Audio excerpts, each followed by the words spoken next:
dia, boa tarde, boa noite ou boa madrugada, não sei como nossos ouvintes estão nos escutando. Esse é o primeiro podcast, esse é um espaço onde a gente vai explorar tendências, desafios e inovações do mundo.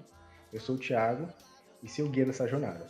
O tema de hoje, redes do futuro, ênfase para fibra ótica. Já quero começar agradecendo o nosso primeiro convidado, que é graduado em 97, mestrado em 99, doutorado em 2003, em engenharia elétrica pela Universidade de Campinas, Cristiano de Melo Galeb. Tudo bem, professor? Tudo bem, obrigado, Tudo Thiago. bem. Por favor, se apresente, professor. Você está bem? Como o senhor está? Tudo bem, obrigado pelo convite, né? É um prazer, conversar sobre o assunto, que a gente trabalha. Dando um brainstorm aqui inicial, sabe, para a gente se conhecer, para os nossos ouvintes conhecer. Eu já fui aluno aqui do professor, ele é professor aqui na Universidade de Campinas, tive bastante aulas com ele, ele aceitou nosso convite, fiquei muito feliz com o convite do professor. Assim, professor, você sempre decidiu seguir a carreira de professor ou você buscou inicialmente outras carreiras? Quando eu estava me formando, eu fiz estágio em empresas, né? Fui fazer as dinâmicas, né? De seleção de empresas, etc. Mas acabei que eu já estava fazendo, né? Iniciações científicas, já tinha um mestrado em vista e optei pelo mestrado e aí acabou, né? Naturalmente seguir carreira acadêmica, né? Acabei optando por essa vertente de trabalho, né? Assim, foi meio natural, né? Não tentei também não as outras coisas, mas fui pegando gosto mais pela pesquisa, pela parte da docência também, né? Que envolve a extensão, né? Tudo isso a gente vai devagar, tomando gosto, né? Durante a pós-graduação, tomei a decisão de continuar, né? De não ir para a área privada. Justo. Outra pergunta. Eu, por exemplo, na minha infância, eu sempre quis estudar. Eu sempre falava pra minha mãe, eu quero estudar. Mãe, eu quero estudar, mãe, eu quero estudar. Aí minha mãe sempre ouviu, não, tá bom, você vai estudar, você vai estudar, você vai estudar. E aí ela me fez fazer de tudo, sabe? Um pouco de tudo. Acredito que quando a gente faz um pouco de tudo, experimenta, entende, até a gente entender até onde a gente vai com as experiências para poder futuramente englobar isso no trabalho, eu cheguei a fazer aula de confeitaria, fiz curso no Senai de confeitaria, fiz curso de telemarketing, fiz bastante cursos lá próximo que eles disponibilizavam lá perto da minha casa. Fez outros cursos em relação a esse? Eu tinha feito já eletrotécnica, né, no colégio técnico, antes da engenharia elétrica. Então, era, né, já meio encaminhando para a mesma área, né, de, de atuação profissional. Eu tenho hobbies, né, eu faço capoeira, dou aula de capoeira aqui na extensão da Unicamp também, faço capoeira desde que entrei Isso é legal. na graduação. Mas, né, não tem envolvimento direto, né, com a atividade profissional, uma atividade paralela profissional, né, é grátis, né, as atividades aqui da capoeira. Hoje em dia é oficializado dentro da Unicamp, né, mas é algo que corre paralelo. Isso é show de bola. Eu lembro que dos 7 até meus 14 anos eu fazia atividades lúdicas assim. Eu fazia capoeira, fazia teatro, fazia natação. Então era muito lúdico as coisas que eu fazia durante a minha infância. Dos 7 até os 14. E dos 14, eles lá no curso que eu fazia, eles decidiam que era melhor a gente fazer outros cursos. E aí eu fiz uma série de outros cursos que foram profissionalizantes, depois técnicos. Gostei muito, é bem dinâmico. Gostei de saber disso do professor, assim, é diferente, assim. Fazer capoeira é algo além do que o professor já vem seguindo. Bom, uma pergunta. Professor, o professor já participou de algum podcast? Já participei de diversas entrevistas, não podcasts temáticos, mas entrevistas, né, sobre pesquisa ou sobre algum artigo publicado, né, isso a gente participa já faz alguns anos. Eu acho super legal, porque quando a gente está num ambiente de entender uma outra vida, uma outra experiência, a pessoa passar isso pra gente, a gente conseguir entender de uma outra forma, uma forma mais lúdica, uma forma mais não direta, porque quando a gente está na sala de aula, a gente tem que ali cumprir o papel do professor passar o conteúdo para o aluno entender, conseguir com isso, passar nas atividades na prova e entender o conteúdo para aplicar isso futuramente. Agora, dentro do podcast, a gente está tentando também entender como é a vida pessoal, a vida além do trabalho, a vida humana da pessoa em si como um todo, né? Uma pergunta em relação ao conhecimento. Como é o processo de desenvolvimento da ciência desde o início dela? Tem muita dificuldade? Qual foi a sua primeira pesquisa Minha primeira pesquisa na universidade, né, iniciação científica, foi com fibras multimodo, tentando medir a banda passante, né, das fibras multimodo, que cai, né, nos primeiros quilômetros por causa da diferença de modos. Foi nessa área já, né, de comunicações óticas, foi o mesmo orientador que eu trabalhei sempre, né, na pós-graduação.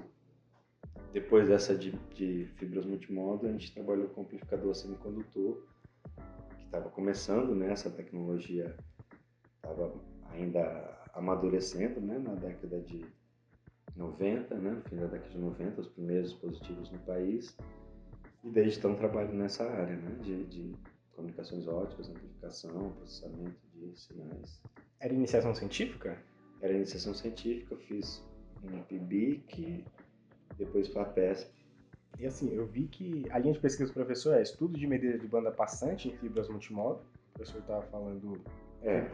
Foi a iniciação científica. Aí, caracterização de amplificadores ópticos a semicondutor, controle dinâmico de ganho em amplificadores ópticos a semicondutor, optoeletrônica, biofotônica, biomachines photonics, com SOA, né, base Wavelength Conversation. E dentro disso, professor, eu sei que quando eu fiz a minha primeira IC, eu gostei muito, participei do primeiro congresso. Quais os problemas que o professor encontrou inicialmente? Naquela época, viam futuramente o potencial das fibras ópticas, fibra A multimóvel? fibra ótica já era utilizada, né? Já estava instalado alguns, né, laços no país todo, já estava cabreado em fibra ótica, né? Mas as fibras multimodo tinham acabado de sair, né, da instalação comercial na época, com o advento da monomodo, mas ainda tinha um nicho, né, em comunicação automotiva, dentro de aviões principalmente, né, até hoje, né? Mudou muito, né, o peso, né, do cabeamento nos aviões, né, a proporção, né, do peso da aeronave caiu bastante, trocando o cobre pela fibra ótica. Então era nesse nicho, né?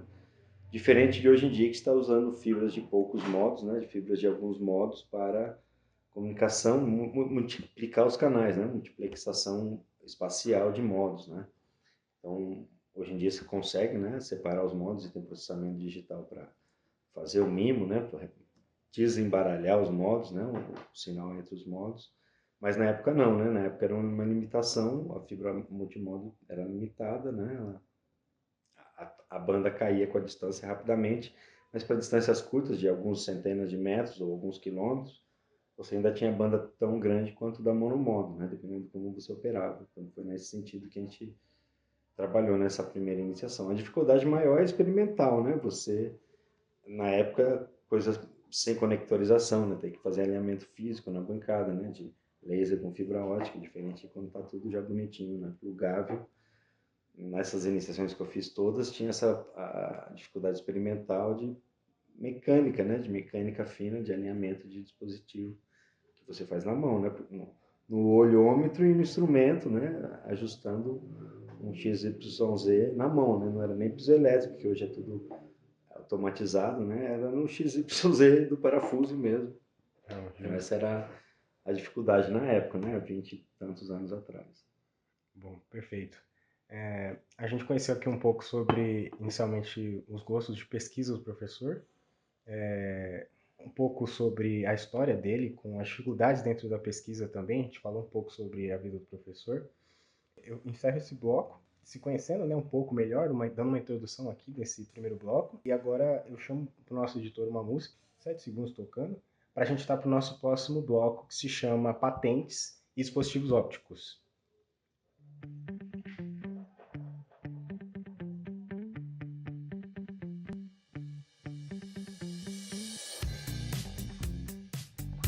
Segundo bloco agora, uma informação antes de iniciar para os nossos ouvintes. O que são patentes? Né? As patentes são propriedades intelectuais. Isso significa que elas são registros correspondentes ao direito de exclusividade de uso de certa criação, que geralmente possui natureza industrial. Dessa maneira, a divulgação, a fabricação, a exploração e a alienação dessa invenção são exclusivas do seu autor.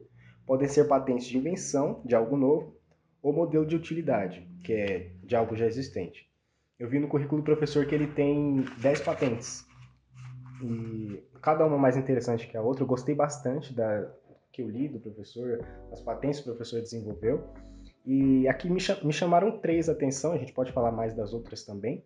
A primeira é o método de chaveamento eletroóptico empregado multipulsos de degrau de corrente via amplificadores ópticos a semicondutor, dispositivos para chaveamento e uso de dispositivos. Como funciona esse método? Um amplificador a semicondutor, basicamente, nesse caso, utilizado como uma chave ótica, né? Um liga-desliga de um caminho óptico. Quando a gente opera ele só com degrau, ele tem uma resposta de primeira ordem, né? Como carregando o capacitor. Então ele vai demorar um tempo do desligado para o ligado. Se a gente usa impulsos e multidegrau, você faz, ao invés de fazer um degrau simples, você joga um impulso antes e volta, né, para o nível estável. Você consegue encher a cavidade de portadores mais rápido, ligar, né, fazer com que o dispositivo saia do desligado para o ligado de uma maneira forçadamente mais rápida. Esse na verdade, é um desdobramento da primeira patente que eu fiz, que foi no doutorado em 2002, o primeiro registro, que era usando só um impulso, não um degrau, mas um impulso. Essa outra já são um impulso variável e o degrau depois também é variável. Então, na verdade, é um sinal complexo, né, de transição complexa, para no final você chegar no mais próximo, né, do degrau, né, na resposta, né? Então, aumentar a velocidade de chaveamento, essa é a ideia. E diminuir as oscilações posteriores, né? Se você exagera, né, na velocidade de subida, né, no impulso que você dá para abrir a chave, ela vai abrir mais rápido, mas também ela vai dar uma oscilação, né, uma resposta de segunda ordem indesejada, né? Você não quer que o negócio fique flutuando. Então, com esse método, né, de multidegrau e multipulso, você consegue otimizar tanto a velocidade de liga, né, de liga e desliga, e diminuir essas oscilações que são inerentes ao processo, né, do dispositivo, né? Ele responde dessa forma, não tem como. Então é um jeito de você fazer um sinal elétrico que vá compensar, né, o que você quer no óptico. Se você quer o óptico mais rápido, sem oscilação, você vai mexendo no elétrico até que tenha, né, a resposta de saída adequada. Então, isso foi simulado, né? Isso foi trabalho de doutorados posteriores, né, de pessoas que já estão no mercado profissional, alguns lá no CPQD, na Padtech, que primeiro simularam isso e depois foi implementado, né? O Thiago, o Rafael, ex-aluno aqui da FT também. Então isso foi, né, feito uma simulação, um estudo numérico primeiro, e aí depois foi para a bancada para mostrar, né? Obviamente tem diferenças entre o modelo e as respostas, mas a gente conseguiu demonstrar que isso, né, diminuía o tempo de subida e também as oscilações posteriores. Então a gente registrou como uma patente 10 anos, né, depois da primeira 2012. Do primeiro registro. E naquela época, professor, o mercado, o mercado incentivava muito, falava que não ia dar certo, o mercado de 2012 era favorável à pesquisa? Então, até essa época a gente tinha convênio, né, com a própria Padtech, então a maioria dessas patentes foram feitas na engenharia elétrica, elas são já licenciadas, né, em acordo com a Padtech, né, para eles. Então não é algo que vai ser utilizado imediatamente, é agora que está se começando a fazer circuito integrado fotônico, né, com essas chaves já integradas, e isso vai entrar para o mercado. Então quem sabe, né, no futuro próximo isso possa ser utilizado em chaves reais, né? Por enquanto ainda uma patente, né? Uma proteção intelectual apenas. Porque hoje a gente sabe que as fibras ópticas, a capacidade de velocidade da luz que elas proporcionam, né, faz com que os tráfegos sejam muito mais eficientes, né? As empresas almejam isso, né, que sejam rápidas as transmissões, né? Outra patente que me chamou a atenção foi a de rede passiva para multiplexação e divisão de comprimento de onda, né, o DWDM, empregando laser multimodo com tratamento de injeção. Isso já foi em 2014. Esse na verdade é um trabalho do Andrea Ciucciarelli, um italiano que hoje é professor da Federal de Minas Gerais. Ele veio para um pós-doc no grupo lá da engenharia elétrica. E ele que trouxe essa ideia, né? Eu estou junto na patente que eu ajudei a redigir, mas o autor, né, para dar o crédito, é totalmente dele. Ele trabalhou praticamente sozinho, né, na ideia e a parte experimental toda. Então o que ele fez é usar um laser multimodo para gerar um broadcasting lá perto do usuário, né? Em vez de você mandar hoje em dia, você manda vários canais com a mesma coisa para todo mundo, desde a origem, né? Você manda um broadcast desde a cidade, digamos, até o bairro do usuário. Isso aumenta a potência, né, que você está inserindo na fibra, pode gerar efeitos não lineares. A ideia dele é mandar um canal só até perto do usuário, e aí lá você tem um laser multimodo que já tem vários canais.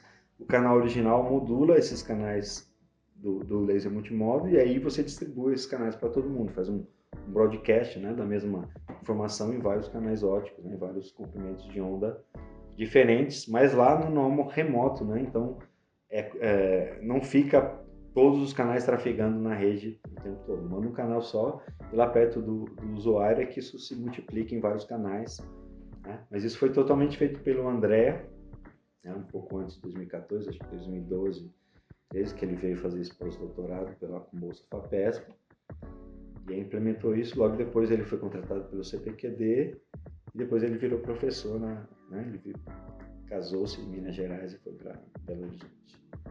Muito interessante, professor. E, assim, hipoteticamente falando, se vende a patente ou se paga por royalties por ela? Para usar a patente precisa ser, na verdade, né, o inventor ele não é o dono da patente, né? No caso aqui a Unicamp é a dona da patente, né? Algumas dessas são licenciadas com a Padtech, então na verdade a Padtech também tem o direito sobre a negociação disso. Então se alguém quer usar aquela ideia, tem que se negociar com esses donos, nesse caso a Padtech e a Unicamp. E aí, a partir de que se produz isso, né? Então pode ter um valor, por exemplo, para começar a usar, né? Para ter o direito do uso. E depois, à medida que é vendido, né? Pode ter um acordo de porcentagem ou fixo, independente do acordo, que vai ser rachado, né? Entre a Unicamp e a Padtech. E os inventores geralmente ficam com um pedaço, porque isso é um acordo interno da Unicamp. Né? Mas o inventor, na verdade, ele não é o dono. Né? O dono da patente é o depositante, que é a Unicamp. Né?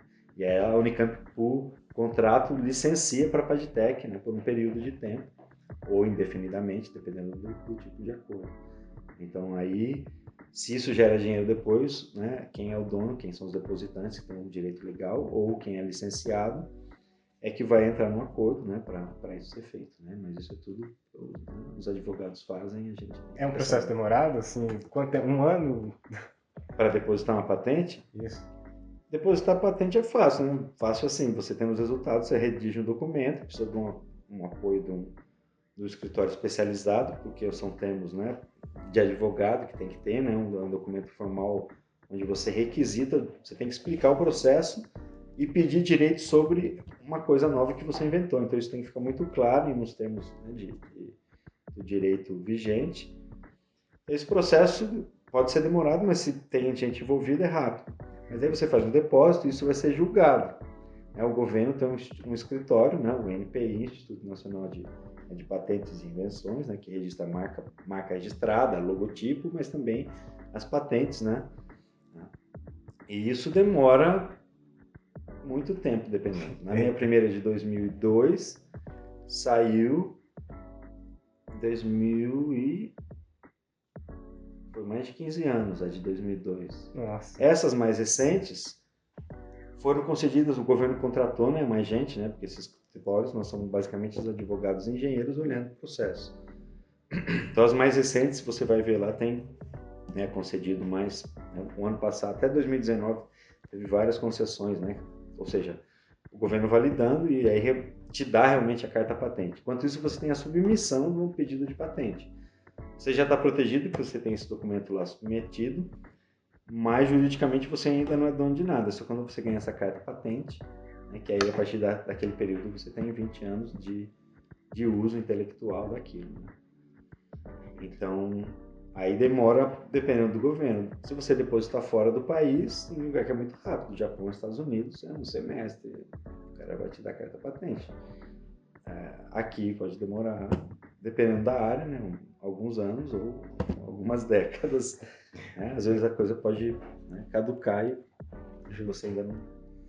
Outra patente que me chamou a atenção, que é bem curiosa e que dá uma guinada diferente para as minhas perguntas, que é o método de análise de vigor de germinação de semente. Assim, o que levou o professor a realizar tal pesquisa? Entendo que o potencial da luz está diretamente conectado à vida em si, germinar sementes. Quais resultados expressivos o professor conseguiu? Desde que eu entrei aqui na Unicamp como docente, aqui em Limeira, né, o curso de telecomunicações era um curso técnico que estava iniciando, não tinha infraestrutura, né, então eu decidi fazer um laboratório nessa área de biofotônica, né, eu já tinha feito algumas escolas de verão na Alemanha, nos anos de doutorado, e era um custo mais baixo, né, instrumentação para iniciar, um projeto pequeno eu conseguiria montar, o primeiro projeto a gente fez em 2006, né, com a FAPESP, montou o primeiro conjunto de câmaras escuras para medida de luz, né, de luz ultrafraca, né, contagem de fótons em organismos. Né, e os testes de germinação são os mais fáceis para se trabalhar com isso. Né, então, para vocês terem uma ideia, né, ter uma noção da intensidade de luz, né, um fóton por segundo chegando no nosso olho era como você olhar uma vela acesa a 10 quilômetros de distância. Nossa. E é essa densidade de luz que os organismos emitem, quando todo organismo vivo emite luz. Né? Não é uma luz mística, nada disso, é uma luz física que você mede com o instrumento. Só que é uma intensidade muito baixa. Os organismos que estão crescendo rapidamente, como é o caso da semente germinando ou fermentando, né, que rapidamente está fazendo divisão celular e mudando o tecido muito rápido, né, o metabolismo é muito acelerado, essa emissão é mais fácil de ser medida. Então, para teste de germinação, basta você ter uma câmara escura, certo? Um local vedado, que não entre luz externa, um sensor capaz de contar fóton no visível, né? No comprimento do vermelho até o violeta, né? Do infravermelho próximo até o ultravioleta próximo. E você vai ver que tem emissão de luz à medida que o organismo cresce. Com as sementes, a gente demonstrou isso. Quanto mais forte a semente germina, né? Por exemplo, grão de trigo, de feijão, qualquer coisa que você puser para germinar ali, um pouquinho de água, ela vai botar raízes e folhinhas, né, pequenas que saem nos primeiros dias. Isso acontece de maneira mais forte, vai ter mais luz sendo emitida. Então, se a germinação tem vigor, né, tem uma capacidade germinativa grande, você consegue medir mais luz.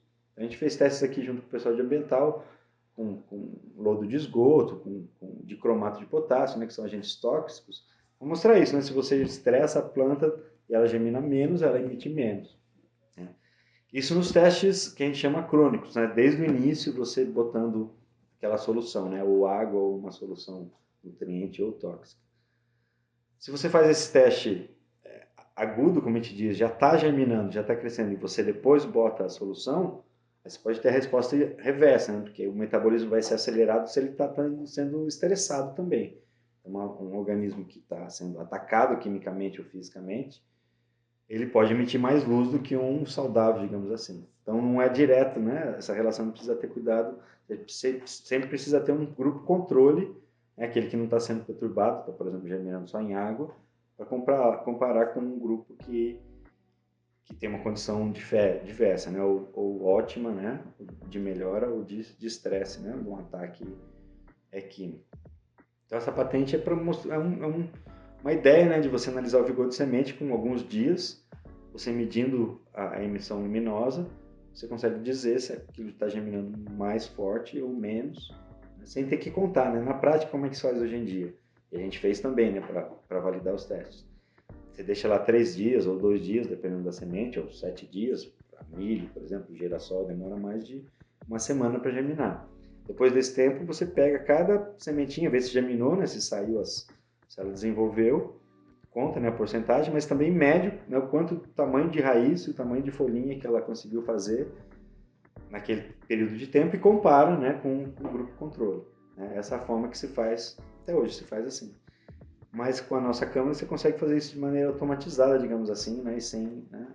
Uma maneira mais quantitativa, né? Um número de fótons que o organismo emitiu naquele período. Então, essa patente cobre isso, né? E ela foi rapidamente avaliada, em uns 5 anos, eu acho, ela foi concedida, né? Então, depende muito da área, né? A área de biológicas talvez tivesse mais gente. Hoje está mais rápido, né? Todas as patentes agora em alguns anos estão sendo já reconhecidas pelo INPI.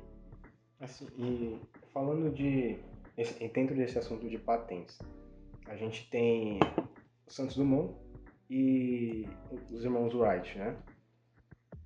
E já aconteceu do professor, porque lá nos Estados Unidos, Europa, América Latina, a gente tem tempos diferentes em que pessoas inventam coisas. Já surgiu de o professor inventar algo e alguém plagiar esse algo que o professor inventou? Qual é? Não plagiar, mas é que é deixar essa primeira patente, né, que eu disse, né, que é o chaveamento do SOA com o pulso. Então a gente fez a patente só no Brasil, né, porque no exterior é muito caro e enquanto a patente está sendo julgada, você tem que ficar pagando o depósito dela todo ano. A Unicamp que faz isso, né?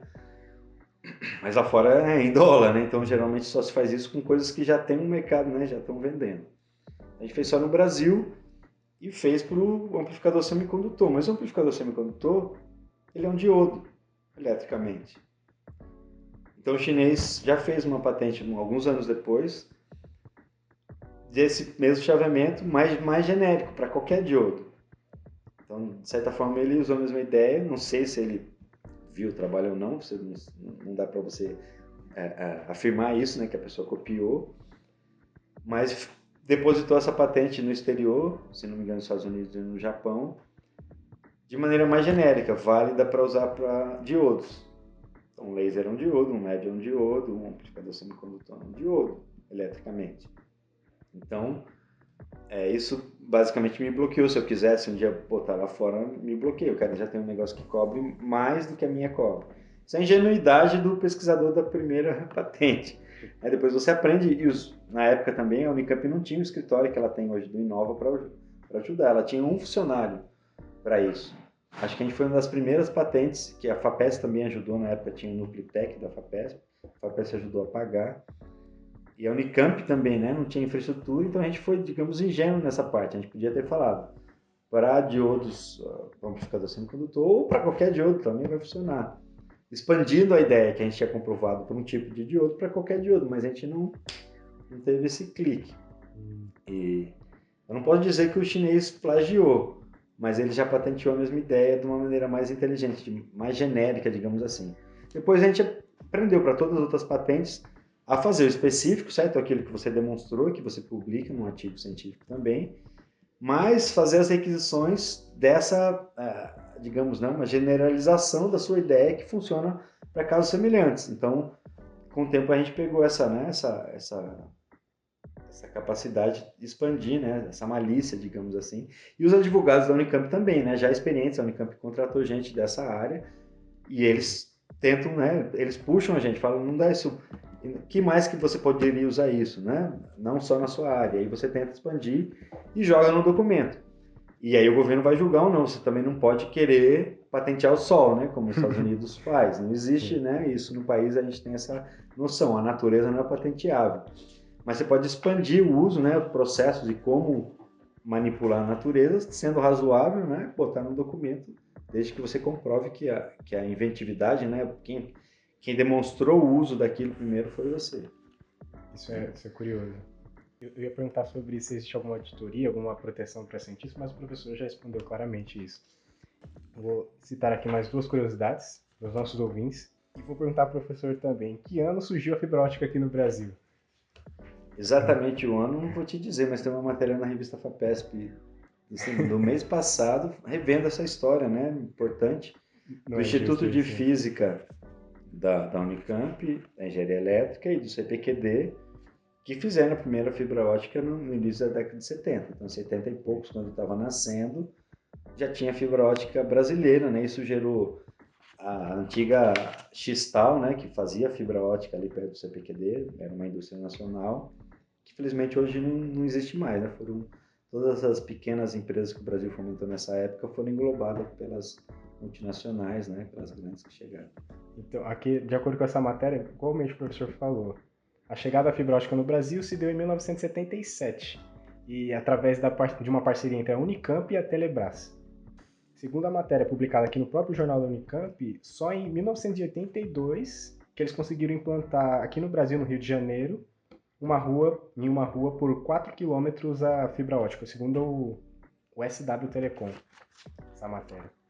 77 deve ser o primeiro resultado dos trabalhos, né, do grupo de pesquisa, dos dois núcleos de pesquisa. Isso. Aí uma segunda curiosidade para fechar. Primeiro uso da fibra ótica, o professor sabe? Vou responder aqui. A endoscopia, isso cai na prova. Isso cai na prova. Utilizada também como guias de onda e transmissão de sinais ópticos e operavam a distâncias limitadas, pois apresentavam problemas com grande perda de luz, de transmissão, produção de muito calor pelos lasers e também dificuldade com as emendas. A gente sabe que evoluiu exponencialmente, né? O professor falou que a primeira aplicação dela foi Endoscopia. a endoscopia. Perfeito, professor. E a gente fecha o segundo bloco. A gente colocou algumas curiosidades aqui no final. A gente conseguiu entender esse panorama sobre patentes. A gente falou um pouco sobre as patentes que o professor mostrou para a gente entendeu aqui grande coisa sobre como funciona, se tem ou não a patente, royalties, vender ou não. A gente fecha esse segundo bloco e a gente vai para o nosso último bloco, que se chama Biologia Quântica e Redes do Futuro.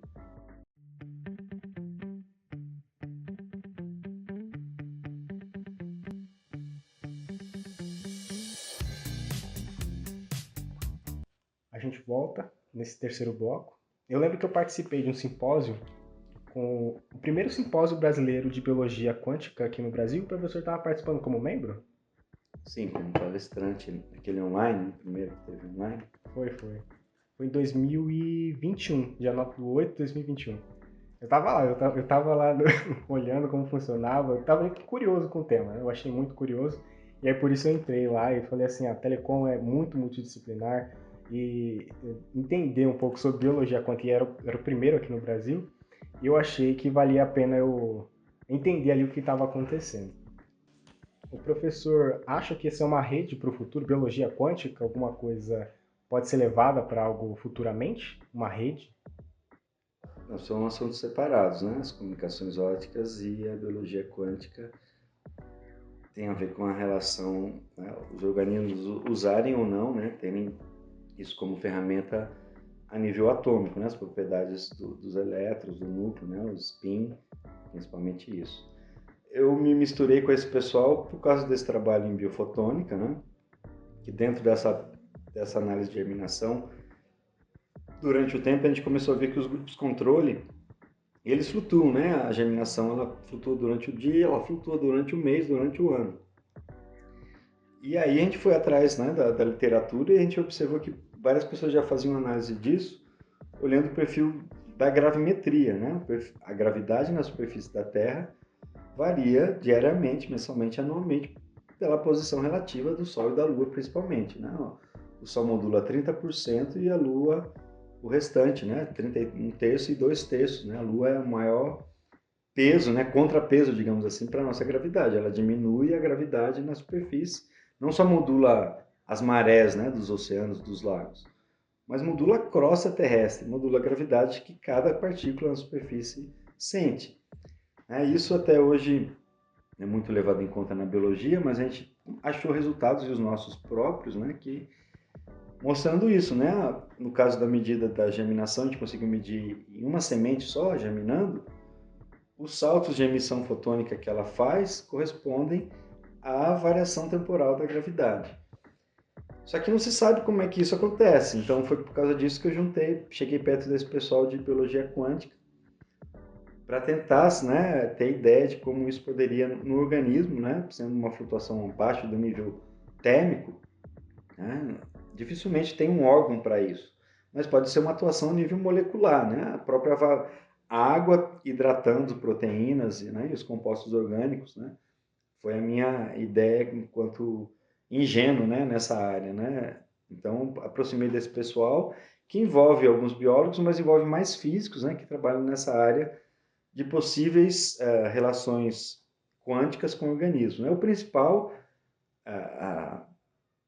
dado, né, para essa área de pesquisa é o guiamento de pássaros, né, migratórios pelas linhas de fluxo magnético do planeta Terra. Né? O planeta é um grande ímã, muito fraco, né, mas existem evidências que vários pássaros, animais marinhos conseguem usar, né? Eles sabem onde eles estão, para onde eles estão indo, né? Para onde eles querem ir, eles sabem a direção, mesmo não tendo luz, né? Não tendo outra referência espacial.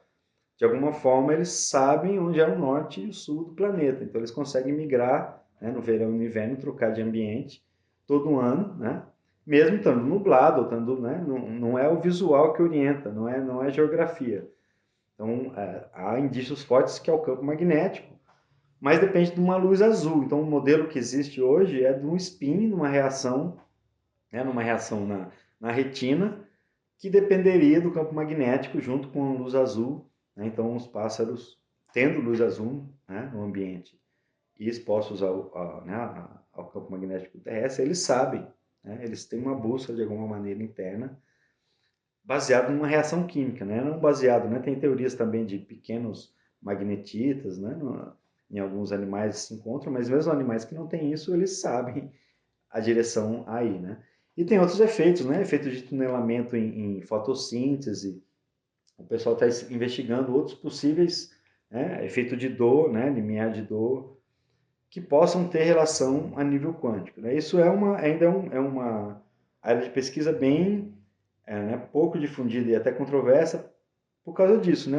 Para os físicos, um organismo é muito grande, muito molhado, né, como eles dizem, para ter qualquer efeito quântico possível.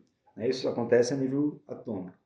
Para os biólogos, eles nem sabem do que se está se falando, porque eles não têm o background físico, então é uma comunidade ainda está se criando, né?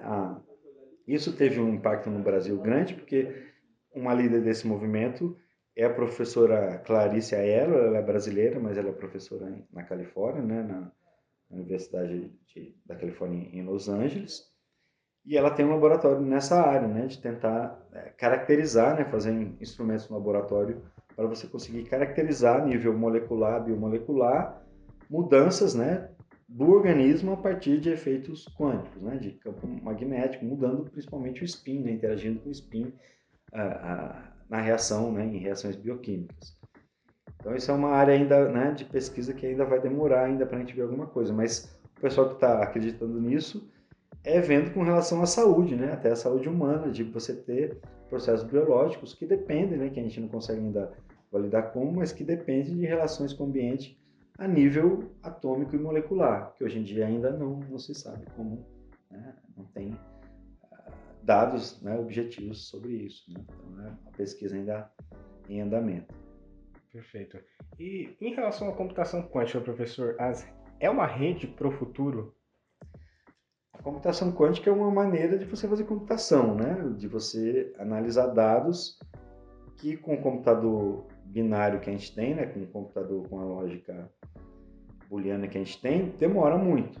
Então, processos que envolvem organismos, né? Reações químicas complexas, os próprios fenômenos quânticos, né? Modelos de dispositivos e de moléculas, que no computador normal demora dias, meses, no computador quântico, se você tiver a tecnologia disponível, né, e o algoritmo disponível, isso seria feito de maneira muito mais rápida, mas para algumas aplicações. A questão é que os computadores quânticos ainda estão engatinhando também, né? Elas estão sendo feitos, as grandes empresas estão trabalhando, já, né, existem chip da IBM, das grandes players aí desse mercado, mas ainda é um futuro, certo? Ainda é incipiente. Isso vai ter impacto daqui a algumas décadas. O que vai ter impacto agora é a inteligência artificial e em comunicações óticas é o uso, né, de multi caminhos físicos, né, multi níveis de modulação, né, complexidade de transmissão, né, recepção, que está indo para a parte de computação, certo? É software auxiliando a melhorar a qualidade das redes, né? Essa mistura, né, de redes com biologia vem aí, né, na inteligência artificial, redes neurais, para ajudar a resolver problemas, fazer modelagem de maneira mais eficiente do que um modelo analítico, um modelo numérico baseado em uma modelagem física. Né? Até hoje a gente trabalhou assim, você pega, equaciona, né, tenta medir o processo, tenta botar a equação, você basicamente vira aquilo num sistema de equações diferenciais. Hoje em dia, com a inteligência artificial, com redes neurais, com esses processos de aprendizado de máquina, basicamente você faz a máquina aprender como é que o processo físico ocorre, sem equação nenhuma, certo? A máquina aprende que o comportamento dele é daquele jeito, a partir de dados que você tem reais. E aí você simula um sistema físico com aquele aprendizado que você fez a máquina ter, né? Então, o aprendizado de máquina trabalhando junto, né? Na prática você não vai jogar os modelos fora, mas tem um aprendizado de máquina que otimiza, né, a simulação e é muito mais rápido e você ganha dinheiro com isso, né? Você diminui o tempo de desenvolvimento em muitas áreas, né? Então, essa confluência, né, de redes óticas e modelagem, né, e computação vem aí, né, de você conseguir com redes complexas simular, né, por exemplo, o funcionamento de redes neurais, né, funcionamento de redes complexas, né, de processos complexos, utilizando, né, uma plataforma de conexão de redes, né. Basicamente é a teoria de grafo, só que hoje em dia com inteligência, com aprendizado dentro, né, do grafo. Sim, eu tenho uma memória em relação a redes neurais que, em 2018, quando o professor estava dando a matéria de metodologia do trabalho científico, eu fiz um trabalho que era sobre redes neurais, o tema era redes neurais. Estava fazendo junto com a Maria Isabela e o João Lucas. E o tema me chama muita atenção, por isso assim, a memória, se o professor veio falando, me veio à mente. Mas muito interessante, muito legal de saber, professor, dessa projeção assim, para o futuro em relação às redes como um todo. O professor tem algum livro para recomendar? O que o professor gosta de ler? Coisa científica Então, para tem falar para os nossos ouvintes. Mas é chato, né, oferecer livro técnico, mas acabou de publicar meu livro ali da Springer sobre essa parte de biofotônica, é uma coletânea grande da Springer, organizada por colegas da Europa, né, são vários artigos nessa área, né, de emissão espontânea em organismos, não só em sementes, né, mas a teoria envolvida, né, a história envolvida também, e até discussões, né, sobre possíveis usos, né, que o organismo possa fazer para comunicação, né? Isso não se sabe, né, se essa luz emitida na germinação ou no desenvolvimento, né, de qualquer organismo possa ser utilizada como alguma forma de comunicação interna ou até externa, né, com outros organismos, né, com o ambiente.